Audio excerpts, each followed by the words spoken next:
DBC নিউজের নিয়মিত আয়োজন সংবাদ সম্প্রসারণে সবাইকে স্বাগত জানাচ্ছি। সাথে আছি তানিয়া হারুন। দিনের বাছাই করা সংবাদ এবং এর পর্যালোচনা নিয়ে সংবাদ সম্প্রসারণে আজ অতিথি হিসেবে অনলাইনে যুক্ত আছেন বিএফইউজের সাবেক সভাপতি এম আব্দুল্লাহ, এবং আর কিছুক্ষণের মধ্যে আমাদের সঙ্গে যুক্ত হবেন ২১ টেলিভিশনের নির্বাহী সম্পাদক হারুনুর রশিদ। এম আব্দুল্লাহ, আপনাকে স্বাগত জানাচ্ছি সংবাদ সম্প্রসারণে। আপনাকে দিয়ে শুরু করতে চাই। উন্নত চিকিৎসার জন্য বিএনপি চেয়ারপারসন বেগম খালেদা জিয়াকে মধ্যরাতে কিংবা শুক্রবার ভোরে লন্ডনে নেওয়া হবে, এমনটা জানিয়েছেন আজকে তার ব্যক্তিগত চিকিৎসক ডাক্তার জাহিদ হোসেন।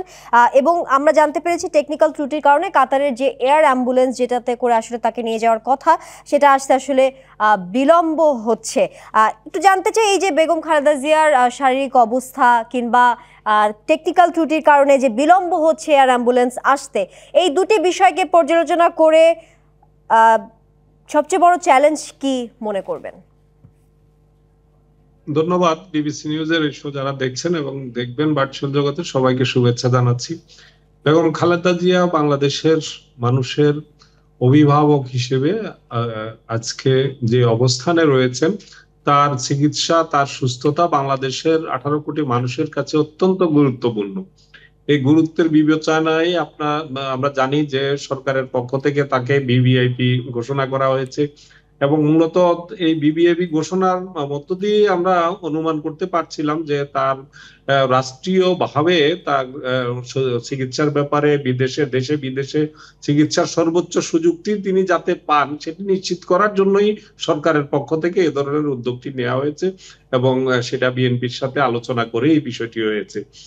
এর মধ্যে যেটা সবচেয়ে বেশি আলোচনায় ছিল, তারেক রহমান দেশে ফিরে আসবেন মায়ের কাছে। তো এর মধ্যে সেটা প্রমাণিত হয়েছে যে তারেক রহমান সেখানে থেকে বরং তিনি না এসে তিনি গুরুত্বপূর্ণ ভূমিকা পালন করেছেন সেখানে মায়ের উন্নত চিকিৎসার জন্য। এবং আমরা জানি যে লন্ডনের সবচেয়ে মানে উন্নত চিকিৎসার যে কেন্দ্র, সেখানেই তাকে নেয়ার ব্যবস্থা করা হচ্ছে, এবং এই ক্ষেত্রে কাতার এর পক্ষ থেকে এয়ার অ্যাম্বুলেন্সের ব্যবস্থা করা হয়েছে। আমরা যখন এখানে কথা শুরু করেছি, ঠিক বাংলাদেশ সময় ঠিক 12টায় জোবাইদা রহমানের যে প্লেনটিতে চড়ে বসেছেন তার পুত্রবধূ বেগম খালেদা জিয়ার পুত্রবধূ, সেটি আকাশে উড়াল দিয়েছে। আমি এইমাত্রই সেটা দেখতে পেলাম যে তাকে বহনকারী সেই বিমানটি ঢাকার উদ্দেশ্যে ফ্লাই করেছে ঠিক বাংলাদেশ সময় রাত 12টায়, এবং তিনি সকালের মধ্যে এখানে পৌঁছবেন আমরা আশা করছি। তারপরে এয়ার অ্যাম্বুলেন্সের কথা আপনি যেমনটি বলছিলেন যে এয়ার অ্যাম্বুলেন্সটি যথাসময়ে কাতার থেকে রওনা করতে একটু টেকনিক্যাল সমস্যা হয়েছে, যে কারণে হয়তো একটু আগে পরে হবে, কিন্তু তার যাওয়ার বিষয়টি এবং পুরো অ্যারেঞ্জমেন্টটি এটা যথাযথভাবেই অগ্রসর হচ্ছে। যেহেতু এয়ার অ্যাম্বুলেন্সটি তৃতীয় একটি দেশ থেকে আসবে এবং সেটা বাংলাদেশে এসে আবার সেটি হিথ্রোর উদ্দেশ্যে যাত্রা করবে, সুতরাং এই সময়টাতে সমন্বয়ের জায়গাটাতে কিছুটা হেরফের হওয়াটা এটা কোনো অস্বাভাবিক বিষয় না, এটা খুবই স্বাভাবিক বিষয় আমরা মনে করি। এদিকে ঢাকায়ও তার চিকিৎসকরা যথাযথভাবে প্রস্তুতি নিয়ে রেখেছেন। বেগম খালেদা জিয়ার স্বাস্থ্যের যে কন্ডিশনটি সর্বশেষ আমাদের কাছে আপডেট যেটি আমরা পাচ্ছি, সেটা হচ্ছে তিনি তার এখানে যে এভার কেয়ারে যে চিকিৎসাটি যে অবস্থায় তিনি আছেন, এয়ার অ্যাম্বুলেন্সটিতে কিন্তু তার চাইতে উন্নত চিকিৎসার সমস্ত সুযোগ সুবিধা কিন্তু সেখানে কাতারের রয়্যাল যে এয়ার অ্যাম্বুলেন্স আসছে সেটাতে সমস্ত উন্নত ব্যবস্থাই কিন্তু সেখানে বিদ্যমান আছে, যে কারণে তার স্বাস্থ্যের আমরা যেটা গত কয়েকদিন ধরে আলোচনা হচ্ছিল যে খানিকটা উন্নতি হলে পরে তাকে বাইরে নেয়ার ব্যাপারে হয়তো সিদ্ধান্ত হবে, কিন্তু শেষ পর্যন্ত যতটুকু জানা গেছে তার স্বাস্থ্যের তেমনটা উন্নতি হয় নাই, কিন্তু যে স্থিতিশীল আছে, আর অবনতি হয় নাই। গত 2-3 দিনে যে অবনতিশীল পরিস্থিতি আগে ছিল, তো সেখান থেকে স্থিতিশীল অবস্থায় আসার পরেই কিন্তু তাকে এভাবে নিয়ে যাওয়ার বিষয়টি সিদ্ধান্ত হয়েছে। আমরা আশা করব যে বেগম খালেদা জিয়া বাংলাদেশের মানুষের যে প্রাণের স্পন্দন, এবং তিনি বাংলাদেশের মানুষের জন্য তার যে ত্যাগ তিতিক্ষা, তার যে সংগ্রাম, তার যে অতীতে আমরা যেটা দেখেছি তার আপোষহীন নেতৃত্বে বাংলাদেশে গণতন্ত্র ফিরেছে, তার আপসহীন নেতৃত্বে আমরা দেখেছি যে স্বৈরাচারের বিরুদ্ধে, ফেসিবাদের বিরুদ্ধে যেভাবে অবিরাম লড়াই, তার স্বীকৃতি হিসেবে কিন্তু বাংলাদেশের মানুষ তাকে অকাতরে ভালোবাসা দিয়ে যাচ্ছে এবং তার জন্য দোয়া করে চলেছে মানুষ। সেই প্রেক্ষাপটে তার উন্নত এই চিকিৎসা, এবং আমরা বিশ্বাস করি যে সেটা অত্যন্ত ফলপ্রসূ হবে এবং তিনি সুস্থ হয়ে বাংলাদেশের মানুষের মাঝে ফিরে আসবেন। আগামী যে নির্বাচন আছে, আমরা জানি সেখানে 3টি আসনে তাকে ইতিমধ্যে তার মনোনয়ন ঘোষণা করেছে বিএনপি। আমরা আশা করতে চাই যে তিনি সুস্থ হয়ে দেশে এসে তিনি বাংলাদেশের নির্বাচনে অংশগ্রহণ করবেন, ত্রয়োদশ সংসদ নির্বাচনে, এবং সেই নির্বাচনের মধ্য দিয়ে তিনি সংসদ সদস্যই শুধু নির্বাচিত হবেন না, তিনি আবার বাংলাদেশের সাময়িকভাবে হলেও বাংলাদেশের প্রধানমন্ত্রী হিসেবেও বা গুরুত্বপূর্ণ দায়িত্বে তিনি পালন করবেন, এই প্রত্যাশা তো আমরা রাখতেই পারি। জি, নিশ্চয়ই। আমাদের সাথে যুক্ত হয়েছেন ২১ টেলিভিশনের নির্বাহী সম্পাদক জনাব হারুনুর রশিদ। আপনাকে স্বাগত জানাচ্ছি সংবাদ সম্প্রসারণে। ঠিক একই প্রশ্ন নিয়ে যদি আপনার কাছে আসতে চাই, এই যে সামনে তফসিল ঘোষণা, এই ১০ ডিসেম্বর সামনে বৈঠক রয়েছে রাষ্ট্রপতির সাথে, এই তফসিল কিংবা গণভোট, এই বিষয়গুলো নিয়ে সব মিলিয়ে বিএনপি চেয়ারপারসন বেগম খালেদা জিয়ার উন্নত চিকিৎসার জন্য তিনি লন্ডনে যাবেন, এই তার অনুপস্থিতিতে আসলে রাজনীতিতে কি ধরনের প্রভাব পড়বে, তার দলের ক্ষেত্রে কি বলবেন? ধন্যবাদ। বেগম খালেদা জিয়ার এই সময় দেশের বাইরে থাকা বা চিকিৎসার জন্য দেশের বাইরে যাওয়া, তত যেতেই হবে, কারণ মানুষকে তো মৃত্যুর মুখে ঠেলে দিয়ে আপনি দেশে রাখতে পারবেন না। সুতরাং তার যদি সর্বোচ্চ চিকিৎসা যেখানে হবে সেখানেই তো তাকে নিতে হবে, এটি একটি স্বাভাবিক প্রক্রিয়া। তবে তিনি দেশে থাকলে, তিনি সুস্থ থাকলে সেটা তো অবশ্যই বিএনপির রাজনীতি প্লাস ওভারঅল রাজনীতির জন্য একটা পজিটিভ দিক, সেটি তো ভাবাই, সেটা তো সাধারণ কথা। কিন্তু তাই বলে যে নির্বাচন বাধাগ্রস্ত হবে সেটা আমি মনে করি না, এবং সেটা মনে করার কোনো কারণও নেই। এবং আমি এও প্রত্যাশা করি যে আসলে তিনি নির্বাচনের আগেই সুস্থ হয়ে দেশে ফিরে আসবেন। আমরা তো প্রত্যাশার জায়গায় থাকতে চাই, এবং তিনি এর আগেও তো লন্ডনে গিয়েছিলেন এবং সুস্থ হয়ে ফিরে এসেছেন, সেই জায়গাটা আর কি। কিন্তু নির্বাচনের প্রস্তুতি তো নির্বাচনের প্রস্তুতির মতো চলবে। তবে তার জন্য তো বিএনপি বিএনপি বা দেশের মানুষের যে উদ্বেগটা, সেটি তো কাজ করবে, এটা খুব স্বাভাবিক। আমি যেটা বলতে চাচ্ছি যে বেগম খালেদা জিয়া সর্বোচ্চ সুস্থ অবস্থায় থাকার মধ্য দিয়ে বাংলাদেশে একটি নির্বাচন হওয়া, তার একটি তো অন্যরকম আপনার অন্যরকম একটি প্রভাব তো থাকবেই। কিন্তু এই কারণে নির্বাচন বাধাগ্রস্ত বা নির্বাচন পিছিয়ে যাওয়া, এই জায়গাটায় আমি মনে করি এরকম কিছু হওয়ার কোনো কারণ নেই। এটাই হচ্ছে আমার বক্তব্য। আর ওই যে বললাম যে সবাই সুস্থ থেকে নির্বাচন, বেগম খালেদা জিয়া তিনি তো দেশের গণতন্ত্রের জন্য, এই দেশের মানুষের বাক স্বাধীনতার জন্য, স্বৈরাচার বিরোধী আন্দোলনে তার তো যথেষ্ট ভূমিকা রয়েছে, এবং সেই ক্ষেত্রে তিনি সুস্থ থাকা অবস্থায় যদি নির্বাচনটা হয়, তিনি যদি সুস্থ হয়ে ফিরে আসেন এবং নির্বাচনের আগে, সেই প্রত্যাশার জায়গাটা তো আমাদের সবার রয়েছে। জি জি, নিশ্চয়ই। আরেকটু যদি ছোট্ট করে জানতে চাই হারুনুর রশিদ আপনার কাছে, বিশ্লেষকরা বলছেন যে লন্ডনের চিকিৎসার পূর্বের অভিজ্ঞতা অনুযায়ী তিনি আগেও গিয়েছিলেন, এবার যদি সেই দীর্ঘমেয়াদী চিকিৎসার প্রয়োজন যদি হয়, নির্বাচন সামনে, সব মিলিয়ে আসলে রাজনীতিতে কোনো চাপ পড়বে কিনা তার দলের ক্ষেত্রে, এই বিষয়টি নিয়ে যদি একটু ছোট্ট করে বলতেন।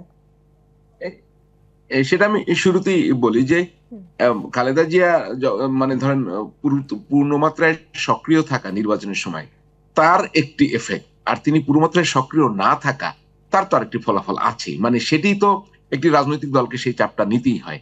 তবে আমি মনে করি যে মানে এখানে কম্পারিজন না, বা এটা হচ্ছে মানে বিষয়টা হচ্ছে এরকম যে একটি রাজনৈতিক দলকে তো সংকট নানা প্রক্রিয়ার মধ্য দিয়ে যেতে হয়, এটি রাজনৈতিক দলেরও আরেকটি পরীক্ষা। তো বিএনপি রাজনৈতিক পরীক্ষায় বারবারই অতীতে উত্তীর্ণ হয়েছে, এবং আমি মনে করি যতই চাপ থাকুক সে রাজনৈতিক পরীক্ষায় এগিয়ে যাবে। জি, নিশ্চয়ই। একটু এম আব্দুল্লাহ, আপনার কাছে একই প্রসঙ্গে যদি আসতে চাই, ওনার উন্নত চিকিৎসা, বিএনপি চেয়ারপারসন বেগম খালেদা জিয়ার উন্নত চিকিৎসার জন্য যে লন্ডনে যাওয়ার বিষয়টি নিয়ে বিশ্লেষকরা বলছেন, দীর্ঘমেয়াদী চিকিৎসা নিয়ে, এই বিষয়টি নিয়ে আপনি কি কোনো মন্তব্য করবেন কিনা? হ্যাঁ, দেখুন, আমরা যেটা গতকালই একটা আপনারা দেখেছেন, নবগঠিত রাজনৈতিক দল এনসিপির পক্ষ থেকে নির্বাচন কমিশনের সাথে সাক্ষাৎকালে বলা হয়েছে যে বেগম খালেদা জিয়ার স্বাস্থ্যগত যে অবস্থা, সেক্ষেত্রে নির্বাচনের তফসিল ঘোষণার বিষয়টি পুনর্বিবেচনার কথা তারা বলেছে। তারা বলেছে যে নীতিগতভাবে তারা নির্বাচন পিছানোর বিষয়ে আগ্রহী না, কিন্তু বেগম খালেদা জিয়ার মতো একজন নেত্রী, অবিসংবাদিত নেত্রী, যিনি মানুষের বাংলাদেশের 18 কোটি মানুষের নেত্রী হয়ে উঠেছেন, সেই নেত্রীর এ ধরনের গুরুতর অসুস্থতার মধ্যে নির্বাচনী তফসিল দেওয়াটার বিষয়ে তারা নির্বাচন কমিশনের দৃষ্টি আকর্ষণ করেছে।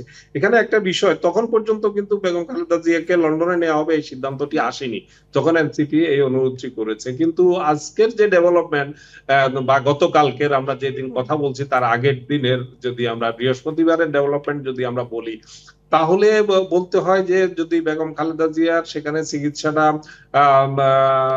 কারণে তারেক রহমান, জুবাইদুর রহমান সহ তার পরিবার যদি সেখানে এক ধরনের ব্যস্ততার মধ্যেই নিশ্চয়ই থাকবেন, মাকে নিয়ে উদ্বেগ উৎকণ্ঠার মধ্যে তারেক রহমান থাকবেন, এবং সেরকম একটা পরিস্থিতিতে বাংলাদেশে নির্বাচনের তফসিল ঘোষণার পরে এখানে নির্বাচনের সমন্বয়, নেতৃত্ব, এই বিষয়গুলোতে নিশ্চয়ই একটা বিচ্যুতির জায়গা আর তৈরি হওয়ার একটা আশঙ্কা তো আছে। এটা কিন্তু এই আশঙ্কাটা উড়িয়ে দেওয়া যায় না।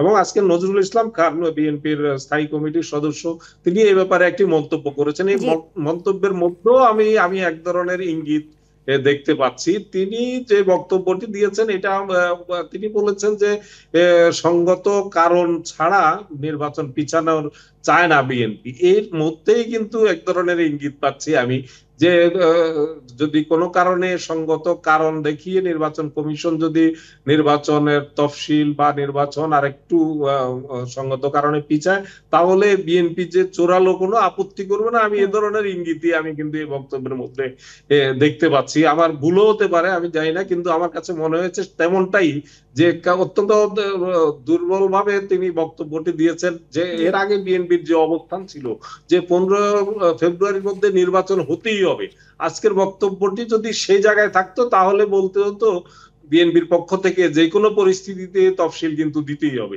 কিন্তু সেটা না বলে বিএনপির পক্ষ থেকে কিন্তু অত্যন্ত দায়িত্বশীল জায়গা থেকে আমরা শুনতে পেলাম যে তিনি বলেছেন যে যদি সঙ্গত কারণ না থাকে তাহলে নির্বাচন যাতে না পিছানো হয়। তো এর মধ্যে একটা প্রচ্ছন্ন ইঙ্গিত আছে কিনা সেটা আমরা দেখার জন্য আরো সপ্তাহখানেক হয়তো অপেক্ষা করতে হবে। কিন্তু সমস্যা হচ্ছে যদি নির্বাচন 10 ফেব্রুয়ারি মানে আগামী 10 তারিখের মধ্যে বা দ্বিতীয় সপ্তাহে যদি তফসিলটি না দিতে পারে, তাহলে কিন্তু এমনি প্রধান নির্বাচন কমিশনার বলেছিলেন যে 15ই ডিসেম্বরের মধ্যেই তফসিল ঘোষণা করবেন। যদি 15 ডিসেম্বরের মধ্যে পত্রিকা তফসিলটা না দিতে পারেন, তাহলে কিন্তু এই নির্বাচন রমজানের পরে চলে এই বিষয়টি নিয়ে আসবো। একটি বিরতি নিয়ে ফিরছি, আবারও ফিরবো আলোচনায়। সংবাদ সম্প্রসারণে একটি বিরতির সময় হয়েছে, ফিরছি কিছুক্ষণের মধ্যে, সঙ্গে থাকুন। বিরতির পর আবারও স্বাগত সংবাদ সম্প্রসারণে। আমাদের সাথে অনলাইনে যুক্ত আছেন মামদুল্লাহ এবং হারুন রশিদ। হারুন রশিদ, এবারে আপনাকে দিয়ে শুরু করতে চাই। ত্রয়োদশ নির্বাচনে আরো 36টি আসনে প্রার্থীর নাম ঘোষণা করেছে বিএনপি আজকে। এর আগে 3রা নভেম্বর 237 আসনে তারা প্রার্থীর নাম ঘোষণা করে। মোট 272 আসনে প্রার্থীর নাম ঘোষণা হলো। বিএনপি সবসময় বলে এই নির্বাচনের মাধ্যমেই আসলে গণতন্ত্র ফেরার সুযোগ আছে। এই যে 272 আসনে প্রার্থী ঘোষণা, বড় আকারে প্রার্থী ঘোষণা, কি আসলে সেই রাজনৈতিক যে বার্তা সেটি আরো শক্তিশালী করছে? কারণ এই মুহূর্তে আমরা জানি যে বেগম খালেদা জিয়া উন্নত চিকিৎসার জন্য লন্ডনে যাচ্ছেন। সবকিছু মিলিয়ে কি মনে করছেন? আপনি খেয়াল করেন যে এই মুহূর্তেই কিন্তু যখন বেগম খালেদা জিয়া উন্নত চিকিৎসার লন্ডন যাচ্ছেন, এবং সেই যেদিন যাবেন তার আগের দিন, তার আগের দিনই কিন্তু এই প্রার্থী ঘোষণা করলো। অর্থাৎ বিএনপি যে পুরোপুরি নির্বাচনের জন্য প্রস্তুত যে কোনো পরিস্থিতিতে, সেটি এটার প্রমাণ। আপনি আরেকটা জিনিস খেয়াল করবেন, বিএনপি যখন প্রথম প্রার্থী তালিকা ঘোষণা করলো, এটাও ছিল কিন্তু নির্বাচনের ট্রেনে আসলে যাত্রা শুরু করার মতো। তারা যখন প্রার্থী তালিকা ঘোষণা করলো তখন কিন্তু ওই অর্থে তৃণমূলে যে নির্বাচনী প্রচারণা যাই বলেন এবং অন্যান্য দলের স্পিড, এটি কিন্তু শুরু হলো। মানে এটা কে কিভাবে ব্যাখ্যা করবে আমি জানি না, তবে আমার ব্যাখ্যা হচ্ছে নির্বাচন নিয়ে নানা ধরনের সংশয়, নানা ধরনের উদ্বেগ ছিল। তো বিএনপি যখন এটি একটি বড় ধরনের রাজনৈতিক কৌশল, এবং আমার এটি পছন্দ হয়েছে যে সে তার প্রার্থীদের ক্লিয়ার করে দিয়ে মাঠে নামিয়ে দিয়েছে। মানে এটা হয় কি, কখনো কখনো ট্রেনটাকে স্পিডি করতে হয়, এবং বিএনপি সেটা করায়। সরকারের অবস্থান তো সরকার বলছে যে আমাদের নির্বাচন ফেব্রুয়ারিতে হতেই হবে, কিন্তু সেটি মুখে বলা এক জিনিস, এক সার্বিক পরিস্থিতি তো আমরা বুঝি কোথায় কি হচ্ছে। তো সেখানে বিএনপির এই প্রথম পর্যায়ে যখন প্রার্থী তালিকা ঘোষণা করলো, তখন এইটা কিন্তু স্পিড আপ হলো। এবং এখন আবার এই সময় বিএনপি এই কয়েকজন 36-37 জনের প্রার্থী তালিকা ঘোষণা করে বিএনপি এটাও বলে দিল যে কোনো পরিস্থিতিতে বিএনপি নির্বাচনের জন্য প্রস্তুত রয়েছে। এটি একটি দিক। আরেকটি দিক হলো যে আপনার নির্বাচনের যে বিষয়গুলো, সেখানে কিন্তু বিএনপির জন্য কিন্তু চ্যালেঞ্জ আছে প্রচুর, কিন্তু সে চ্যালেঞ্জ সে মোকাবেলা করবে। আমি মনে করি যে বিএনপির এটা হয়তো প্রাসঙ্গিক না, বিএনপির জন্য চ্যালেঞ্জ অন্য জায়গায়। সেটি হচ্ছে বিএনপি তো অনেক বড় দল এবং দীর্ঘদিন সে ক্ষমতার বাইরে ছিল, বা নির্বাচনে তাকে অংশ নিতে দেওয়া হয়নি বা অংশ নেওয়ার মতো পরিবেশ ছিল না, নেয়নি। কিন্তু বিএনপি এখন প্রচুর প্রার্থী, ধরেন আপনার যারা নমিনেশন পাবে, বাইরে অনেক প্রার্থী থাকবে, সব মিলিয়ে বিএনপির এটার জন্য চ্যালেঞ্জ। আপনি তো দল থেকে যদি আমি বিদ্রোহী প্রার্থী হয়, তাকে তো বহিষ্কার করা ছাড়া আর কিছু নাই। তো তাই বলে তো প্রার্থী তো বাতিল হবে না। বিএনপি সেটা সামনে কিভাবে হ্যান্ডেল করে, সেটা সাংবাদিক হিসেবে আমিও আসলে অবজার্ভ করছি যে দেখেন প্রচুর কিন্তু ক্যান্ডিডেট হবে, খুব স্বাভাবিক। জি। কারণ বিএনপি যাদের সাথে জোট করবে, বিএনপির তো একটা প্রতিশ্রুতি আছে, যারা সমমনা দলগুলো তাদের কিছু আসন ছেড়ে দেয়।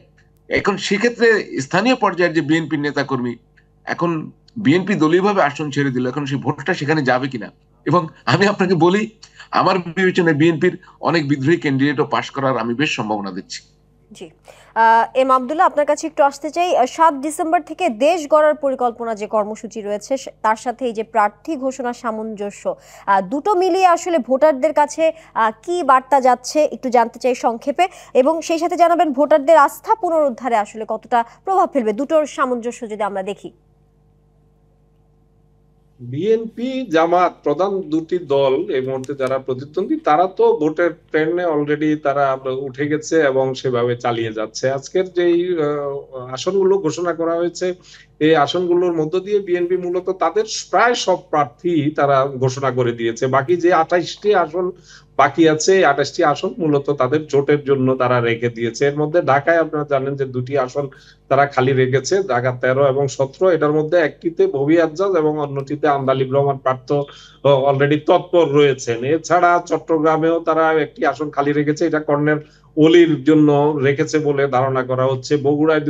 বগুড়া 2 আসন খালি রেখেছে, সেখানে আমরা জানি যে নাগরিক ঐক্যের যে মাহমুদুর রহমান মান্না সেখানে কাজ করছেন। সুতরাং বলা যায় আর 2-1টি আসন হয়তো বিএনপির প্রার্থীর আসতে পারে, বাকি সবগুলোই জোটের প্রার্থী। বিশেষ করে একটি আসন নিয়ে বেশ আলোচনা হচ্ছে যে এটা ফিরোজপুরের একটি আসন, সেই তাদের জোটের শরিক লেবার পার্টির ইরানকে দেওয়ার কথা ছিল, সেখানে কিন্তু আজকে দলীয় প্রার্থী দিয়ে দেওয়ার পরে ওই শরিক দলের পক্ষ থেকে একটু প্রতিক্রিয়া দেখা যাচ্ছে। এছাড়াও দিনাজপুর সহ যেসব জায়গায় এখন লক্ষ্মীপুরে একটি আসন খালি রেখেছে, সেটা নিয়ে তথ্য উপদেষ্টা মাহফুজ আলমের বিষয়ে আলোচনা আছে, আবার শাহাদাত হোসেন সেলিমের জায়গায়ও আলোচনা। এসব কিছু বিরোধ নিষ্পত্তি করে তারা মূলত নির্বাচনমুখী হয়েছে। যদি বেগম খালেদা জিয়া দ্রুত সুস্থ হয়ে উঠেন, তারেক রহমান যদি দেশে ফিরতে পারেন, নির্বাচন পুরোপুরি নির্বাচনের জায়গাটাতে বিএনপি তাদের মতো করে যে পরিকল্পনা নিয়েছে সেই অনুযায়ী হয়তো অগ্রসর হবে। সেটা নির্ভর করছে যে সময় মতো সিইসি যে ঘোষণা দিয়েছেন সেই অনুযায়ী 15 তারিখের মধ্যে নির্বাচনী তফসিলটা দেবেন কিনা। নির্বাচনী তফসিল 15 তারিখে না দেওয়ার এই মুহূর্তে কোনো বিকল্প নাই। সবাই মোটামুটি, সরকারও এ ব্যাপারে খুবই সিরিয়াস, এরই মধ্যে বারবার জানান দিয়েছে যে 15 ফেব্রুয়ারির মধ্যেই নির্বাচন হবে। এবং অন্যান্য দলের পক্ষ থেকেও, যদিও জামাতের ব্যাপারে এক ধরনের কথা আছে যে জামাত চায় যে তারা নির্বাচন পিছালে, তারা এর আগে তাদের মনোভাব এরকম ছিল নির্বাচনটা আরো পিছিয়ে দিলেই তারা খুশি হবে, কিন্তু মুখে এই মুহূর্তে কেউই স্বীকার করছে না যে নির্বাচনটা এখন পিছানো হোক। কেবলমাত্র এনসিপির গত একদিন আগের যে বক্তব্য, এটা ছাড়া এখন কেউই সেভাবে স্বীকার করছে না নির্বাচন পিছানো তারা চাচ্ছে। বিএনপিও আজকে খুব টেকনিক্যালি, যে কথাটি আমি একটু আগে বলছিলাম, যে একটু খুব টেকনিক্যালি বলেছে যে বিশেষ কোনো কারণ না থাকলে যাতে না পিছায়। জি, নিশ্চয়ই। আপনাদের দুজনকে ধন্যবাদ আজকে সংবাদ সম্প্রসারণে যুক্ত থাকার জন্য। এই ছিল সংবাদ সম্প্রসারণে, ডিবিসির সঙ্গে থাকুন।